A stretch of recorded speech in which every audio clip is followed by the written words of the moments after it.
Hello, everyone. My name is Janelle Jordan. I am from Greensboro, North Carolina. I am 43 years old, a single mother of two. I have a 23-year-old daughter and a 20-year-old son. Um, the purpose of this for me, or my headline or what I'm talking about is purpose for this in regards to being a single mother. Um, a lot of times we get the stigma that single mothers can't do it, or it can't be done, or um, the children not going to come out right because there wasn't a dad involved. We have so many different things negative going against us, and I'm just basically here to tell you that you can do it. It can be done. Like I said, I have a 23-year-old daughter and 20-year-old son. My daughter is a graduate student at A&T. She's getting her master's in biology, and I have a son who's 20, and he is a double major at A&T. He's in his junior year. Um, Majoring in criminal justice and political science. Um, and I won't say that it was easy raising them, but it was worth it. And I say I was purpose for this because um, without them, I don't really know where I would be. They saved me from the streets. They saved me from getting into things that I had no business being into. When I had my daughter, and I call her my best friend, um,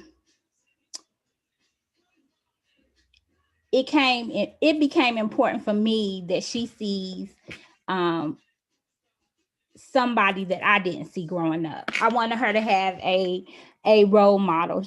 I needed her to see me present in her life. I needed her to know that she could do anything. Um, I got pregnant straight out of, well, not straight out of high school, but it was my second semester of college. I was away at college, and I got pregnant, so I didn't go back to school.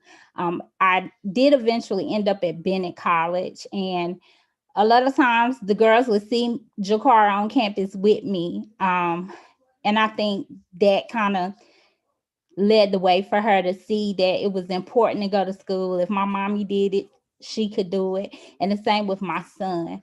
Um, just don't give up if you're facing any challenges as far as being a single mother. Then just go after your dreams. Let your kids see you be successful, and also be there for your children. Be their support system. um, I know sometimes it's hard. Attend their events, show up to things that they're having. One of the most important things for me was that they always saw that I was present. I wanted them to know that um, I'm going to be there regardless, because I didn't have that growing up. So for them to see me in the audience when they getting awards, it was important and imperative to me that they saw me. It's important that we show our kids that we support them, and that we have their backs. um I'm trying to think what else. A lot of times as single mothers, it becomes overwhelming. We don't know where to turn to, trying to find mentoring programs for the children, mentoring programs for ourselves. It's important for us to find someone to talk to have self-care days for ourselves, because you can't pour from an empty cup. You have to be able to build yourself up so you can be present for your children. But it's imperative that we be present for our kids. It's important for them to see that we have their backs, and that we support them. And a lot of things that I've learned is to let children live their dreams. Like we can't live our dreams through the children's dreams. What they want to do may be totally different from what we want them to do. But A lot of times my plans was to graduate high school, go to college, and become an accountant. That didn't happen to me. I did graduate college, I did get my master's, but it was a little harder being a mother. But I got it done. But my kids' dreams or the desires they have is their desires, and we have to learn to let them live their life, but be there to support them and meet them where they are. I think that's most important. Um, let's see what else. Um, as far as finding resources, if you're dealing with feeling overwhelmed, reach out to places like the Women Resource Center. Find people who are in similar situations as you. Just use your community. It's resources out there to help us. If you need someone to talk to, I'm here to talk to you. I can share my information with Erica.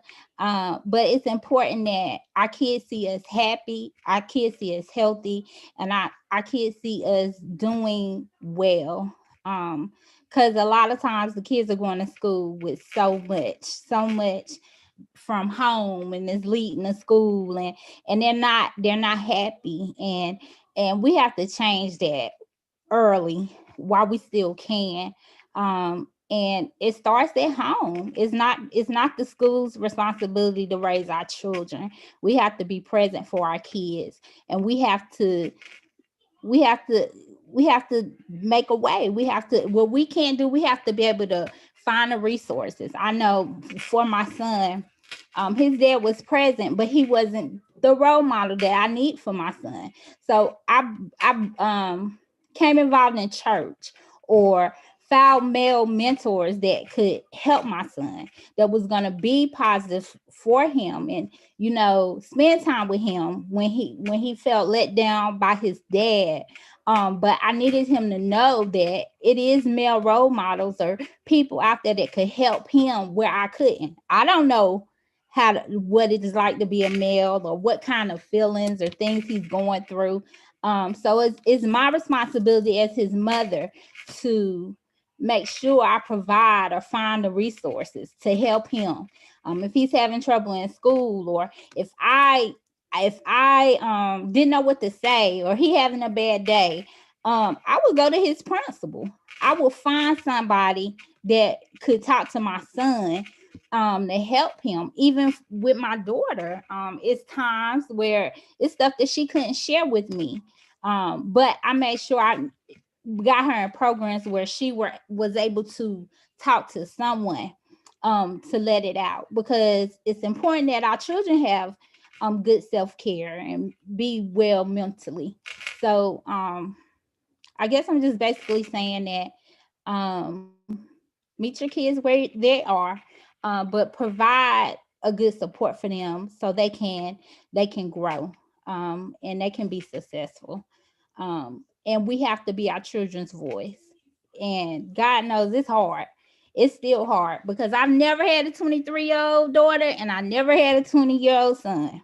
And so now they stressed out about bills. I'm still trying to pay my own bills. I'm like, so I have to help them, and I have to just pray with them and guide them. But it's important that we just meet our kids where they are, and we support them, and we show them the love they need, and that as mothers we can do it regardless of the support. If the support is not there with the other parent, then you have to go out and you have to show up regardless.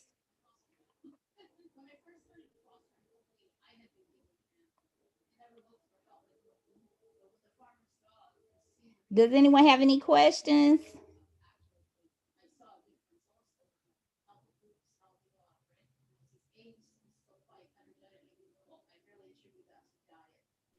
I do have one question that came up. Um, can you give some suggestions on what you did when you had things that were like kind of frustrating at home when they were in elementary school? um let's see. When they were in elementary school, it was really really hard because I was in school as well. So for me, a lot of times they went to after school programs. Um, I like to go over their homework with them, or you have to make sure that they got a good night's rest. I didn't drive, so a lot of activities they wanted to do they couldn't do because I didn't have the transportation to get them there. So it was limited. So I had to try to make the best of what I had. But we made it work, you know. So it may be neighborhood, they may go somewhere with the neighbors, or I was real protective of my kids, so they didn't get to spend the night a lot of places. They didn't get to leave the porch or go outside because we didn't we didn't stay in some of the safest neighborhoods as they were little. So it was important to me that I was very protective over them because of the things I experienced as a child. So it was just me and my two kids, you know. I would, you know, we would go to the movies with my son's father, do stuff like that. But as far as school, because I was only in school, I wasn't really working. I was able to volunteer in the schools. I was able to um like I said, go to lunch, not really eat lunch with them, but attend their award ceremonies, or if they had field day or something, I showed up, and that was very important to them.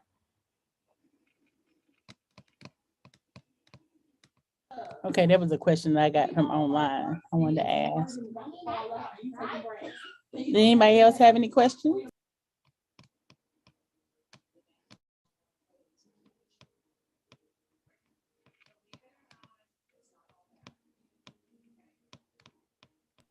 We don't. Is there anything else you want to share to single parents? Uh, You shared a lot, but anything else? Any um, encouraging words you want to leave them with? one thing for sure, one thing for certain for me is that it's important to not beat yourself up. It's a learning experience. Parenting is learning. Is no right or wrong way of parenting. What worked for your mom or your grandma, it may not work for your kids. And what works for one child is not gonna be the same for the next child. Um, I never compared my kids because what one do, the other one ain't gonna do. They're two totally different kids. They one a girl, one a boy, and like I said, they're not the same. And so you just have to meet them where they are. And a lot of times I got frustrated because I was dealing with adult situations, and so sometimes I wasn't always the happiest mama. But I over the years and as I got older, I know a lot of stuff I did was wrong, but I was learning and I'm still learning, and so it's just a learning process, and you just have to don't beat yourself up. It's growing, you're growing together.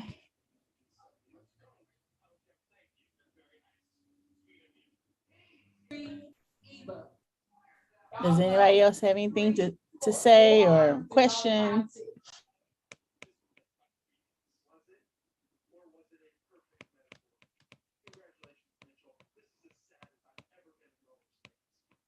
So if no one else has anything, if you can end us with one of your favorite quotes or um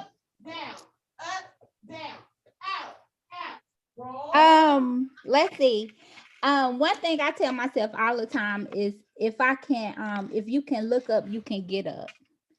And what that means is, you know, sometimes you may fall down. You may bend, but you won't break. So if you look up, you can get up. The sky is not the limit. You can go as far as you want to go. And I encourage you to go for the stars.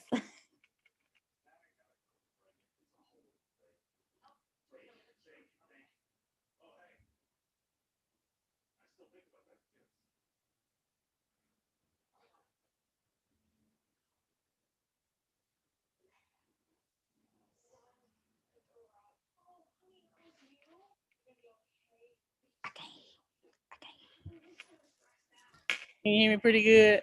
Yeah, I hear you now. Okay. So, but you know the reason why I asked you to do this because because I think you have done an outstanding job with your children, and I admire you for that so much. That's why I asked you to do this for the single parents, because I'm like, if you did it, it can be done. It And can so, be.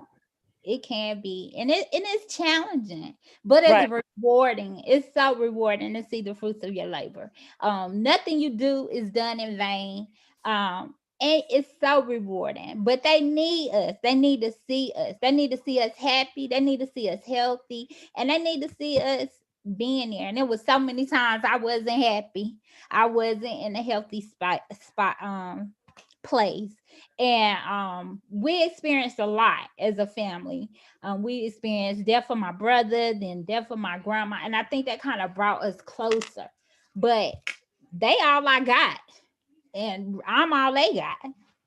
Let me ask you one more thing for parents that either are on or that will go back to listen to the replay.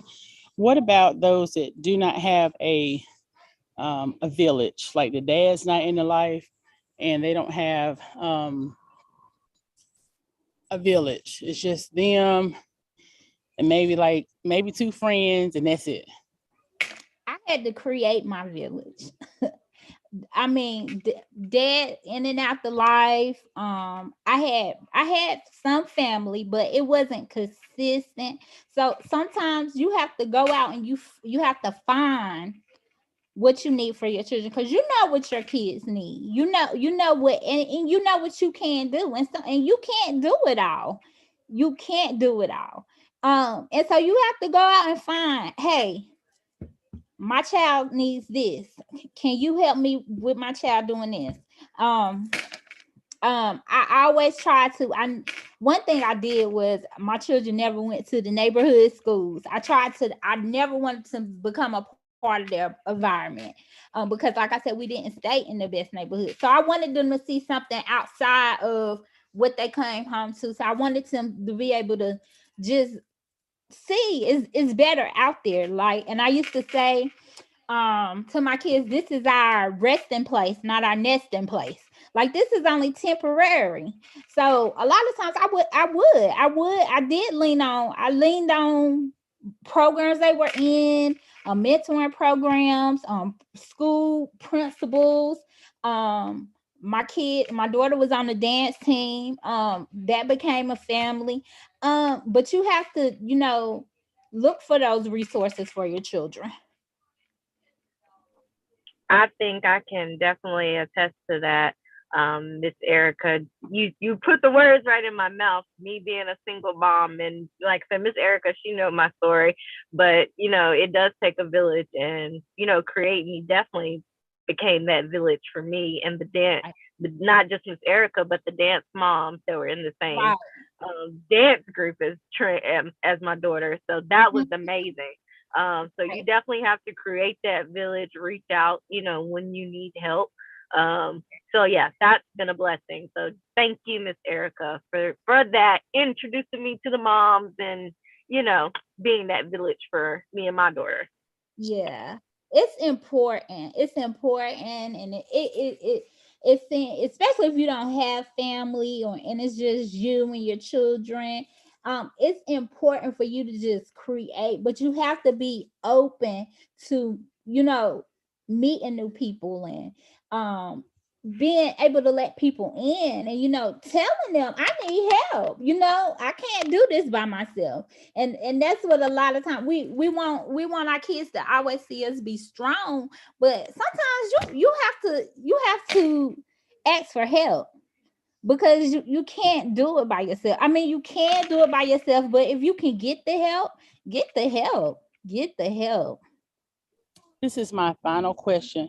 How important do you think it is for exposure to different things? Like you mentioned, like extracurricular activities outside of like neighborhood functions.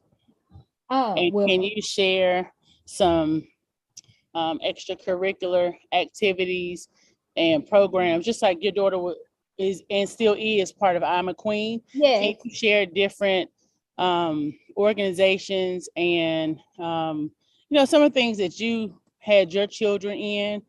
Because I always brag on you. I really y'all for when y'all come back and watch this play, her son, and see her daughters did too, but I know personally from her son. Well, for my Yes. daughter, she did dance. Hers was it six? I want to say sixth or maybe seventh through eighth grade. Her seventh, eighth grade year at ACOP, which is now Swan. And so I was on the board. So I always was involved because like I said, I always wanted my kids to know I'm gonna be there. I would walk to the school. I just been driving for 3 years. So my kids were grown when I started driving, but it's nothing I didn't miss. I was there. I was always present. If I walked, rode the bus, got a cab, I was there. So I am a queen. Jakar started I am a queen at 10. It's a mentoring program for 10 to 18-year-old. She's actually the volunteer manager, and I'm on the board of I'm the board of director for I am a queen. And for my son, it was harder because it's really no program, a lot of male programs. So a lot of times I look for mentors in churches that we attend to. And Jayden was really, really shy. The Jayden you know now is not the Jayden. I don't know when this Jayden came about. It was probably about his 10th grade year of high school. But he didn't have any friends growing up. Jayden was very lonely. He got to middle school and he went to got to Lincoln his 7th grade year, and that's when he met his brothers, and they have been his brothers and his support system since. So I leaned on, especially once my brother passed, I leaned on the community. I mean his principal, men in the church, anybody, anytime he had a problem or it's something I couldn't deal with or didn't know how to deal with, I would call the principal. I need you to talk to Jayden. I would just find, or I would reach out to the board, the executive director of I'm a Queen. Do you know any programs for men? And it is a mentoring program that I know. It's called Crossroads, and it's for young men.